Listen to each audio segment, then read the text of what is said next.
মানুষেরা কি মনে করে আমরা ঈমান এনেছি বললেই তাদেরকে ছেড়ে দেওয়া হবে আর তাদের পরীক্ষা করা হবে না? কারবালার মাঠে কি পরীক্ষা ছিল না সবার? আল্লাহর হাবিব রাহমাতাল্লিল আলামিন এই মুসলমানদের মধ্যে মাওলা হুসাইনকে দিয়ে কি পরীক্ষা নেয় নাই? কারবালার মাঠে তার বংশ দিয়ে পরীক্ষা নেয় নাই? পরীক্ষা নিতে সময় আওলাদরে পাঠাইছে, আর ইসলাম প্রচারের সময় সাহাবীদেরকে পাঠাইছে। এবং পরীক্ষা দিনকে বাঁচানোর সময় আওলাদকে সামনে দিছে, দিন বাঁচাইছে আওলাদে, আর দিন প্রচারের সময় সাহাবীকে সাথে নিছে রসুল। আমানত রক্ষা করাইছে আল্লাহর রসুল আওলাদ দিয়া, আর হিজরতে সঙ্গী করছে আল্লাহর রসুল সাহাবাকে। মদিনায় যখন হিজরত করে তখন আবু বকর সিদ্দিক রাদিয়াল্লাহু তাআলা আনহু তিনি রসুলের সাথে যান।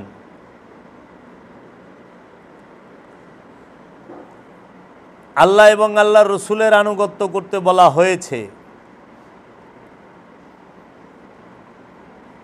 কোরআনে অসংখ্যবার। এখন মানুষ মনে কি করে, এই যে এটা প্রশ্ন করছে, মানুষ কি মনে করে যে আমরা ঈমান আনছি কইলেই তারে ছাইরা দেওয়া হইব পরীক্ষা ছাড়া? মানে মানুষ মনে করে দেখাইতে যে আমরা ঈমান আনছি এই কথা আমরা আল্লাহরে কইলেই আল্লাহ আমাকে জান্নাত দিয়ে দেব। যেটা আমাদের সমাজে অনেক ক্ষেত্রে দেখি ওয়াজ মাহফিলে বলে, কিছু টাকা দিলে জান্নাতে যাবো গা। আল্লাহ রহিম দিছে 20 আর 14 গোষ্ঠীরে জান্নাত দিয়া দিস, মানে রহিম 20,000 টাকা দিছে, 14 গোষ্ঠীরে জান্নাত দিয়া দিতেছে 20,000 টাকার বিনিময়।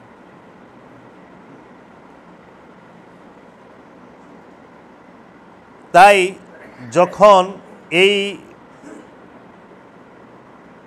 এত সত্যবাণী জানার পরেও যখন পথভ্রষ্টতার দিকে অগ্রসর হয়, তখন আল্লাহ কি করেন? আমাদেরকে সতর্ক করেন যে আমরা না আবার ধোঁকা খায়া যাই। এটা একটু সরায় দাও পিছনে।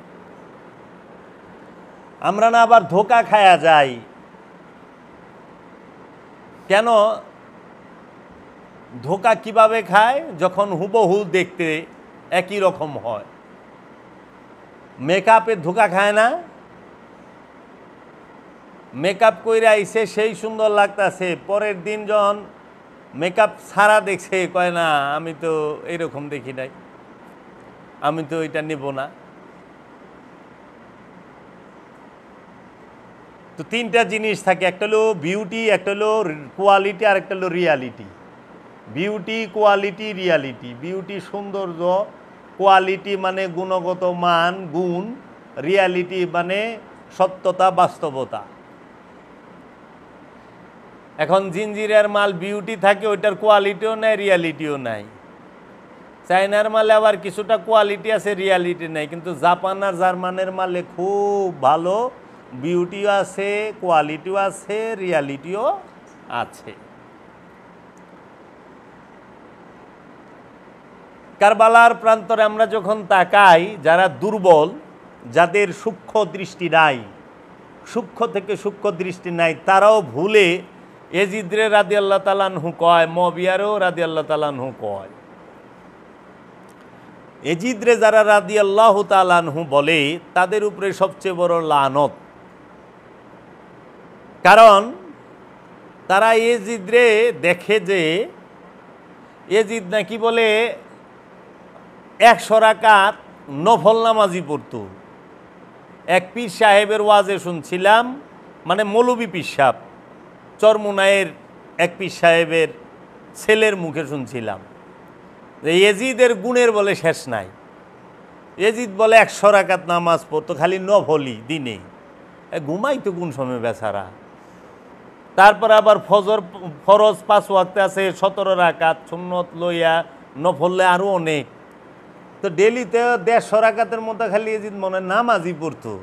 এই নামাজ দেখা এজিদের এরা ভুলে গেছে যে ইনারা যে কাতিলে দিন, এজিদ যে দিনকে হত্যা কইরা নামাজ পড়ছে, ইমানকে হত্যা করে নামাজ পড়ছে। ইমানকে হত্যা করলে তার জন্য নামাজ আছে। ইমান হইল মূল, ইমানদারের লেগা নামাজ, ইমানদারের লেগা ইবাদত। মাওলা হুসাইনের ইমান, মাওলা হুসাইন হচ্ছে দিন, আমি বলি নাই।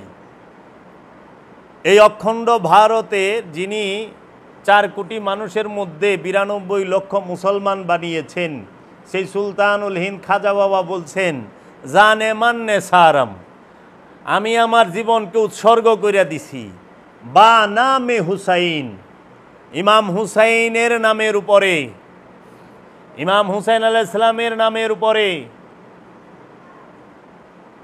জানে মান্নে সারাম বনামে হুসাইন, মুনামে গোলামে গোলামানে হুসাইন। আমি আমার এই জীবনকে উৎসর্গ করছি শুধু মাওলা হুসাইনের গুলামের উপরে না, মাওলা হুসাইনের গুলামের যে গুলাম, আমি খাজা মঈনুদ্দিন তার গুলাম। আই হায়, বিনয়ের ভাষা দেখছেন। মাওলা হুসাইনের গুলামের গুলাম নিজেকে বলেছেন খাজা বাবা। বলছে আমি মাওলা হুসাইনের নামে আমার জীবন উৎসর্গ করেছি, আমি শুধু ইমাম হুসাইনের গুলাম নই, ইমাম হুসাইন আলাইহিস সালামের গুলামের গুলাম আমি মঈনুদ্দিন চিশতি। তখন বলছেন শাহ হাসতে হুসাইন, মানে রাজা ইমাম হুসাইন, বাদশাহ হাসতে হুসাইন, রাজার রাজা ইমাম হুসাইন, দিন হাসতে হুসাইন, স্বভাবই হইল মাওলা হুসাইন, ধর্মই হইল মাওলা হুসাইন, দিনই হইল মাওলা হুসাইন। দিনে পানা হাসতে হুসাইন, এই ধর্মের সাহায্যকারী, দিনের সাহায্যকারী, আশ্রয়দাতা, দিনের আশ্রয়দাতাই হচ্ছে মাওলা হুসাইন। দিন যার কাছে আশ্রয় নিছে মাওলা হুসাইন। সারদাত মাওলা হুসাইন মাথা দিয়ে দিছে, নাদাত দেয় নাই, দার কাছে, দাস্তে হাতে ইয়াজিদ। মাওলা হুসাইন মাথা দিয়ে দিছে কিন্তু ইয়াজিদের হাতে হাত দেয় নাই, ইয়াজিদের হাতে মাওলা হুসাইন হাত দেয় নাই, মাথা দিয়ে দিছে। কারণ মাওলা হুসাইন হচ্ছে সত্যের প্রতীক, মাওলা হুসাইন হচ্ছে হকের প্রতীক, মাওলা হুসাইন হচ্ছে ইমানের প্রতীক, মাওলা হুসাইন হচ্ছে রসুলের নূরের প্রতীক, মাওলা হুসাইন হচ্ছে আল্লাহর হাবিব মুহাম্মদ সাল্লাল্লাহু আলাইহি ওয়াসাল্লামের নূরের আওলাদ, মাওলা হুসাইন হচ্ছে মহানবীর আওলাদ, মহানবীর কলিজার টুকরা, নূরের নয়নের নূর, হৃদয়ের ধন, নয়নের পুতুলি। সেই মাওলা হুসাইন তিনি মাথা দিয়া দিছে যে জীবন দিয়া দেবু, কল্লা দিয়া দেবু, কিন্তু ইয়াজিদ ও পালিত, ইয়াজিদ ও নাপাক, ইয়াজিদ ও নরপিশাচ, ইয়াজিদ জগতের সবচেয়ে জঘন্য কীট, এই জঘন্য কীটের হাতে হাত দেব না। হাত দেওয়া মানে কি? বায়াত হওয়া। নাপাকের কাছে কি পাক বায়াত হয়? মাওলা হুসাইন আওলাদে রসুল, আর এজিদ হলো জাক্কুম গাছের ফল, জাহান্নামের বৃক্ষের ফল। জাহান্নামী বৃক্ষের ফলের কাছে হক বায়াত নিতে পারে? কারণ সমস্ত কিছু মাওলা হুসাইন আলাইহিস সালামের গোলাম, মাওলা আলীর গোলাম, মাওলা মুহাম্মদ সাল্লাল্লাহু আলাইহি ওয়াসাল্লামের গোলাম। এই জগতে যাহা কিছু আছে গোলামের কাছে আকা মুরিদ হয় কেমনে, বায়াত হয় কেমনে? তাই মাওলা হুসাইন মাথা দিছে। এই জালিম যখন, এজিদ জালেম বুঝে নাই যে ওইটা মাওলা হুসাইন, তখন মাওলা হুসাইন কি করলো? সরদাত নাদাত দাস্ত দার দাস্তে ইয়াজিদ, হাক্কা কে বেনায়ে, সত্যের বেনাই হচ্ছে লা ইলাহা হাসতে হুসাইন। সত্যের বেনাই লা ইলাহা ইল্লাল্লাহর বুনিয়াদি হচ্ছে মাওলা হুসাইন। এই মাওলা হুসাইন আলাইহিস সালাতু ওয়াস সালামকে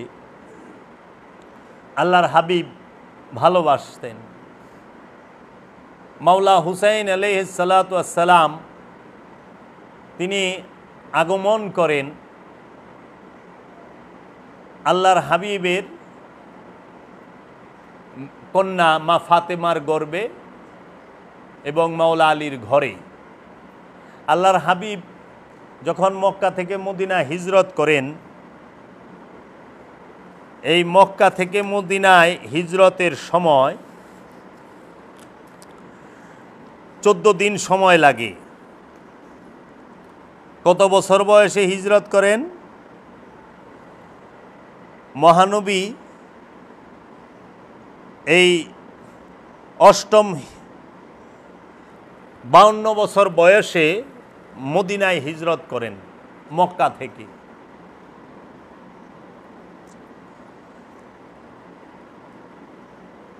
অষ্টম হিজরিতে আল্লাহর রসুল মক্কা বিজয় লাভ করেন। একটা হলো হিজরি, একটা হলো খ্রিস্টাব্দে সন। তো হিজরি মানে আরবি সন, যেটা হিজরি সনটা আসছে আল্লাহর রসুলের পর্দা গ্রহণের পরে ওমর রাদিয়াল্লাহু তাআলা আনহুর শাসনামলে হিজরি সনের সৃষ্টি। আমরা যদি খেয়াল করি যে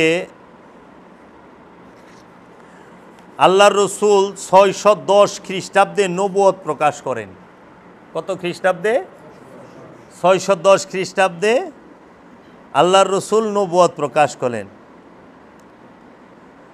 আর এই মাওলা হুসাইন আলাইহিস সালাতু ওয়াস সালাম তিনি তাহার আবির্ভাব হয় হিজরি সনে শাবান মাসে 4 হিজরি, মানে 625 খ্রিস্টাব্দে পৃথিবীর বুকে মাওলা হুসাইন আগমন করেন এবং 10ই মহরম 61 হিজরি তথা 683 খ্রিস্টাব্দে শাহাদাত বরণ করেন। মোট 57 বৎসর হায়াতে জিন্দিগিতে এই পৃথিবীর বুকে মাওলা হুসাইন আলাইহিস সালাম ছিলেন। মাওলা হুসাইন আলাইহিস সালামের আবির্ভাব কত সালে হয়? 625 খ্রিস্টাব্দে। আর মাওলা হুসাইন আলাইহিস সালামের শাহাদাত হয় 683 খ্রিস্টাব্দে। হিজরি তৈল 61 হিজরি মহরম মাসের 10 তারিখ। কত হিজরির? 61 হিজরির। এই 61 হিজরিতেই মুআবিয়া মারা যায়। মুআবিয়া মারা যাওয়ার পরে মুআবিয়ার ছেলে ইয়াজিদকে সে রাজা বানায় থুয়া যায়। ইসলামী ইতিহাসে আল্লাহর রসুল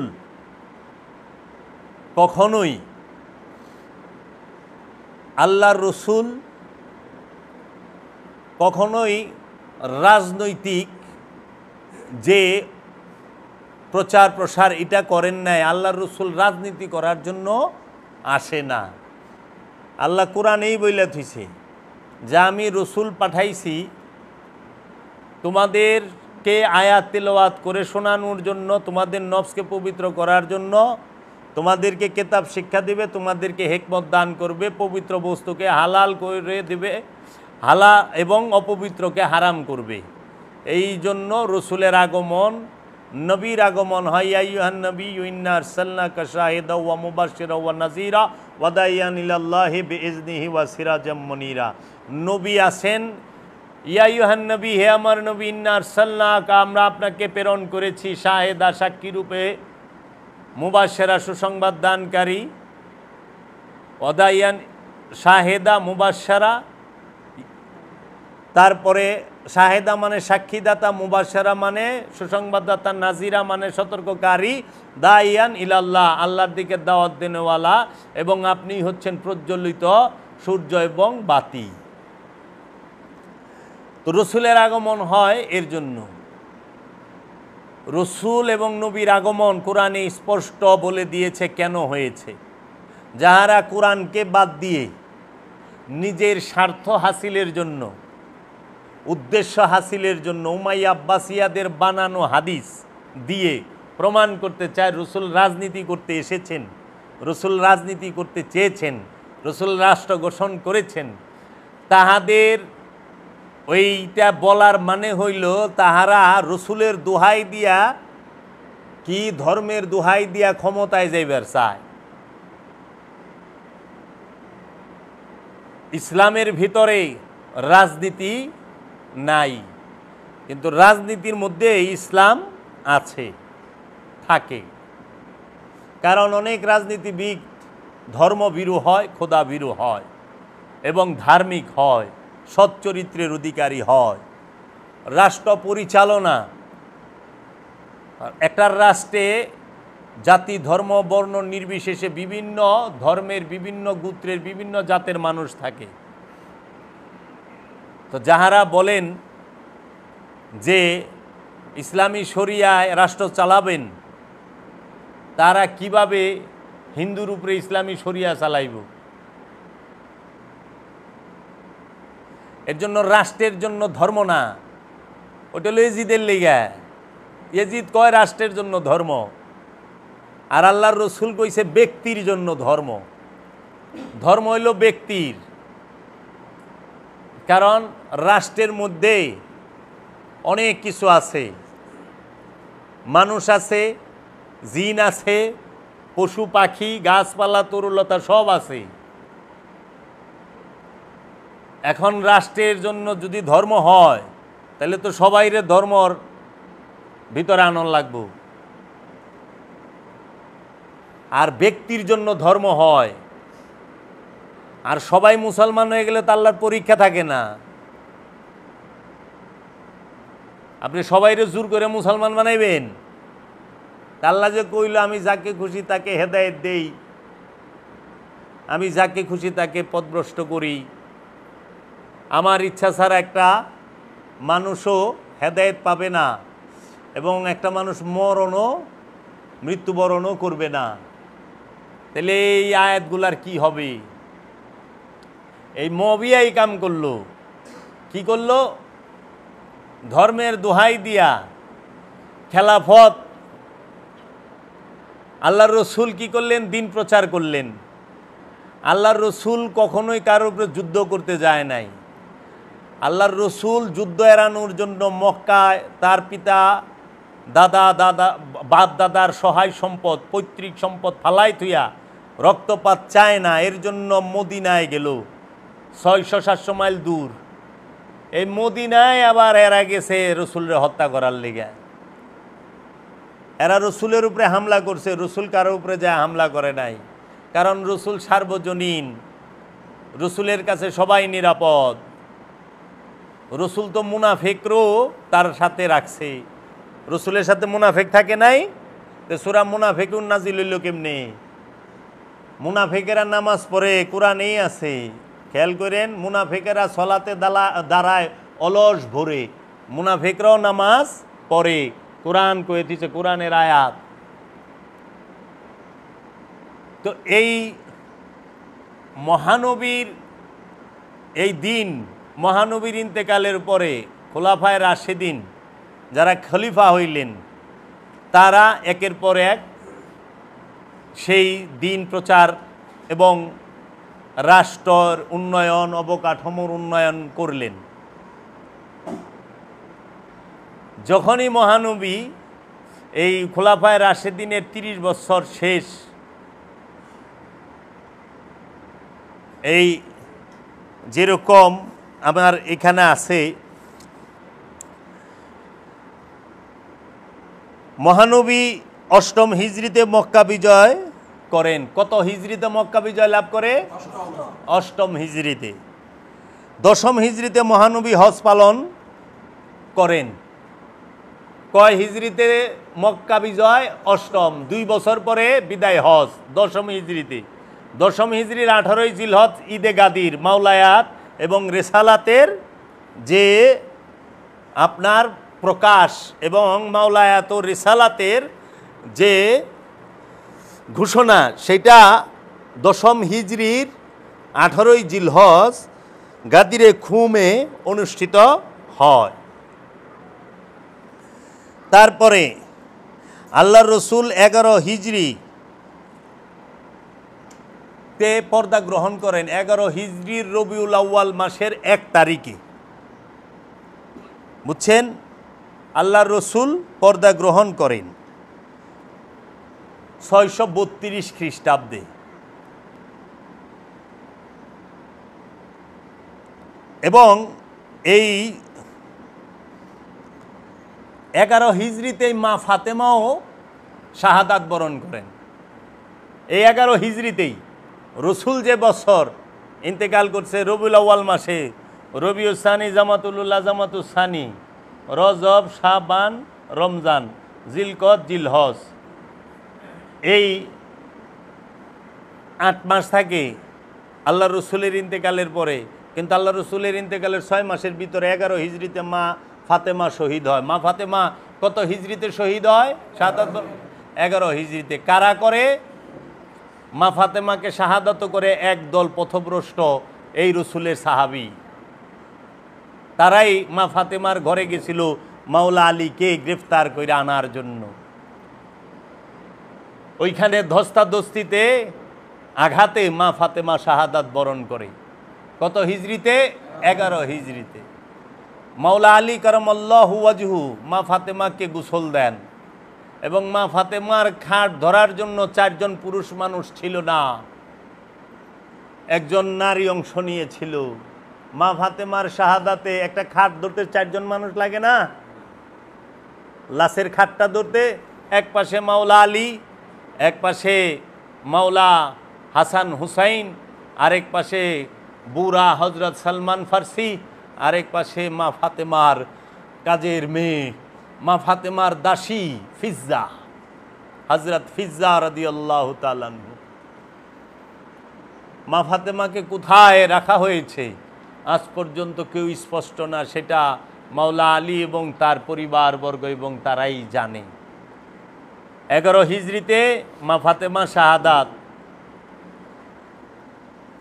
তখন আবু বকর সিদ্দিক তিনি সর্বপ্রথম খলিফা হন। 632 থেকে 634 খ্রিস্টাব্দে পর্যন্ত 2 বছর খেলাফত চালান হজরত আবু বকর সিদ্দিক। হজরত ওমর দ্বিতীয় খলিফা, তিনি 634 খ্রিস্টাব্দে থেকে 644 খ্রিস্টাব্দে পর্যন্ত 10 বছর ইসলামী খেলাফত তিনি পরিচালনা করেন। এই হজরত উমর ইন্তেকাল করেন নাই, শাহাদাত বরণ করেছেন, তাকে হত্যা করা হয়েছে। আমরা ঐতিহাসিকদের থেকে শুনতে পাই হজরত উমরকে শহীদ করেছেন হজরত আবু বকরের বড় ছেলে মুহাম্মদ বিন আবু বকর। তারপরে ইসলামের তৃতীয় খলিফা হজরত উসমান 644 থেকে 656 খ্রিস্টাব্দে পর্যন্ত 11 বছর ইসলামে খেলাফত চালান। হজরত উসমানের শাহাদাতের পরে হজরত উসমানকেও হত্যা করা হয়েছে। মসজিদে নববী কবজা করে রাখা হয়েছিল, তার ঘর অবরুদ্ধ করে রাখা হয়েছিল। হজরত তালহা, হজরত জুবায়ের রাদিয়াল্লাহু তাআলা আনহু এরা শহীদ করছেন হজরত উসমানকে। এক সাহাবী আরেক সাহাবীরে মাইরা ফেলাইছে, হজরত উসমানকে মেরে ফেলাইছে। হজরত উমরকে সাহাবীর ছেলে, উনিও তো সাহাবী, সেও মেরে ফেলাইছে। হজরত উসমান 11 বছর ক্ষমতা চালান, তিনাকে ষড়যন্ত্র করেই হত্যা করা হয়। তার ষড়যন্ত্রের জন্য, তার হত্যার পিছনে সবচেয়ে বড় দায়ী তার মেয়ের জামাই মারওয়ান বিন হাকাম, যিনি তার প্রধানমন্ত্রী ছিলেন। বিন হাকাম তিনার আবার একটা ঘটনা আছে, সেটা কি? সেটা হইল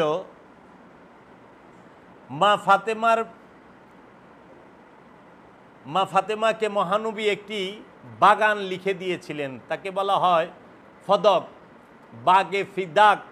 এই বুখারী শরীফে হাদিস আছে, বাগে ফিগাত। এই ফদক বাগানটি হযরত আবু বকর সিদ্দিক ক্ষমতায় বৈশাই বাজেয়াপ্ত করে, মানে ক্রোক কইরা লয়ে যায় সে। তখন মা ফাতেমা গেছিলেন হযরত আবু বকর সিদ্দিকের যে আছে খলিফার যে দপ্তর, সেই অফিসে, সেই দপ্তরে 4 ঘন্টা পর্যন্ত মা দাঁড়ায় ছিলেন, মা ফাতেমা। হযরত আবু বকর সিদ্দিক বলছেন মা ফাতেমাকে, আমরা শুনি এবং কিতাব থেকে পড়ি যে কোরআনের সূরা আহজাবের আয়াতটা 56 নম্বর আয়াতটা দেখায় দিয়েছে, মা কানা মুহাম্মাদুন আবা হাদিম মির যালিকুম ওয়ালাকির রাসূলুল্লাহ ওয়া খাতামান নবিয়্যিন। মুহাম্মদ কোনো পুরুষের পিতা না, কোনো পুরুষের পিতা না, সে নিঃসন্তান, এই কথা বইলা দিছিল, নাউজুবিল্লাহ মিন যালিক। তখন মা কান্না করিয়া দিছিলেন, মা ফাতেমা, আমি বাবাকে জিজ্ঞেস করব। তিনি কোনো লেখা দেওয়া যায় না, কারণ তিনি এটা সবার বাইতুল মালে যাইব। মা সেইখান থেকে ফেরত আসছে কান্না করতে করতে। তার সম্পদ এই ফদক ছিল মা খাদিজাতুল কুবরার। এই মা খাদিজার সম্পদটা তার মায়ের সম্পদ তাকে দিছে, কারণ মা খাদিজার গর্ভে একজনই কন্যা, সে হইল সাইয়েদানা মা ফাতেমাতুজ জহরা। অনেকে এইটা বিতর্ক করে রাসূল সাল্লাল্লাহু আলাইহি সাল্লামের 4 কন্যা, 2 কন্যা বিয়া দিছে হযরত উসমানের কাছে, যাকে বলা হয় জিন্নুরাইন। কিন্তু গবেষণা করলে এবং ইতিহাস ঘাটলে দেখা যায় যে এই যে 3 কন্যা আরও, এরা মহানবীর পালিত মেয়ে, মা খাদিজাতুল কুবরার বোনের মেয়ে এরা। মা খাদিজাতুল কুবরা তাদেরকে লালন পালন করতেন, পালক মেয়ে, পালক মেয়ে। তাই তাদেরকে আল্লাহর রসুল তো রাহমাতাল লিল আলামিন মেয়ের মর্যাদা দিছিল। তার জন্য কোনোদিনও রসুল বলে নাই যে এরা আমার মেয়ে না, মেয়ের মর্যাদাই দিছে।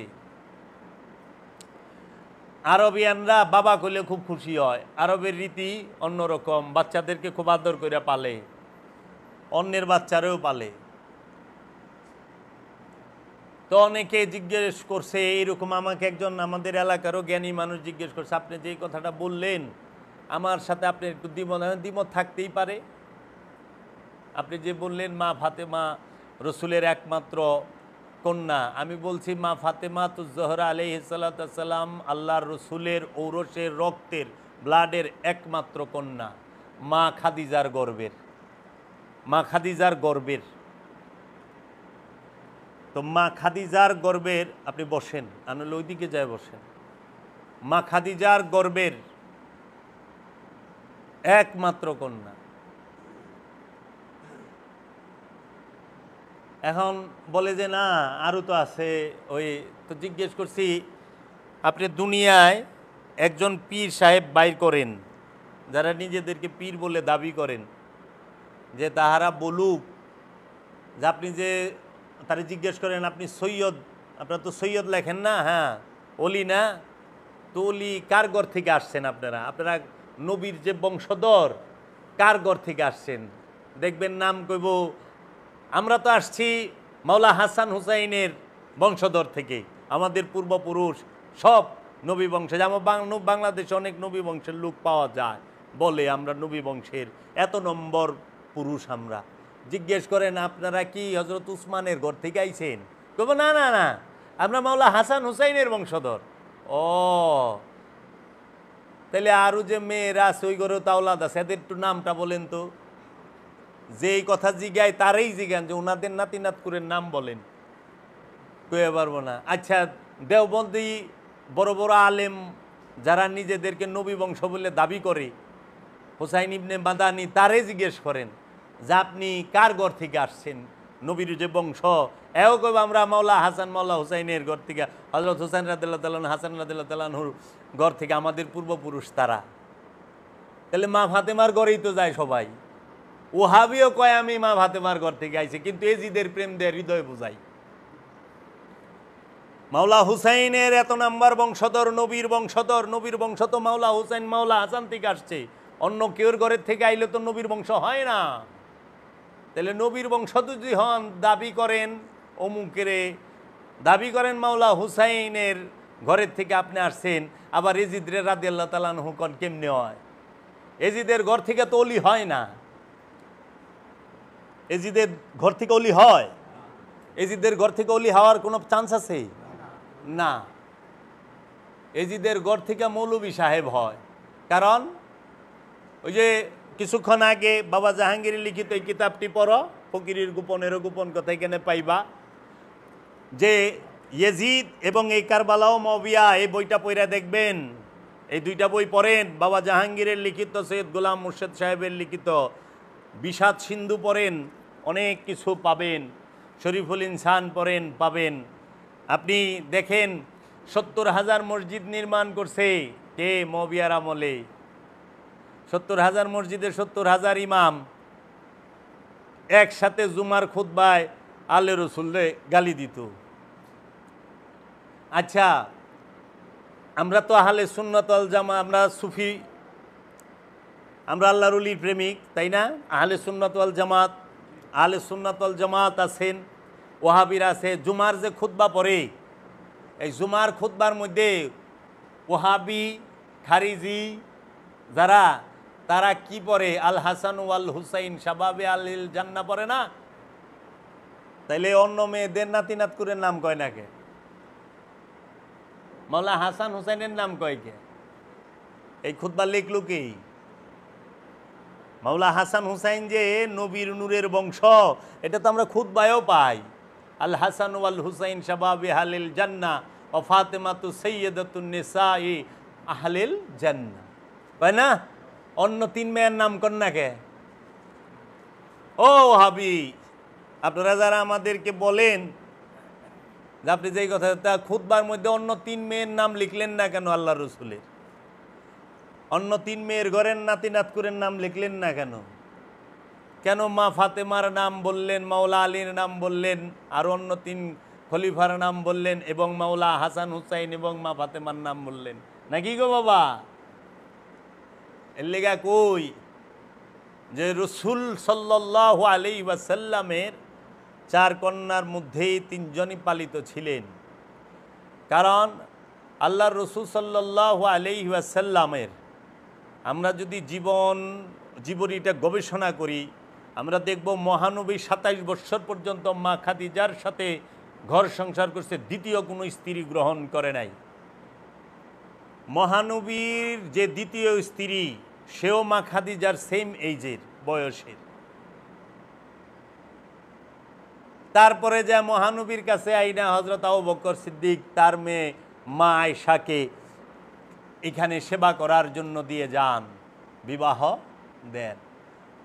মহানবীর স্ত্রীগণ মুমিনদের মা,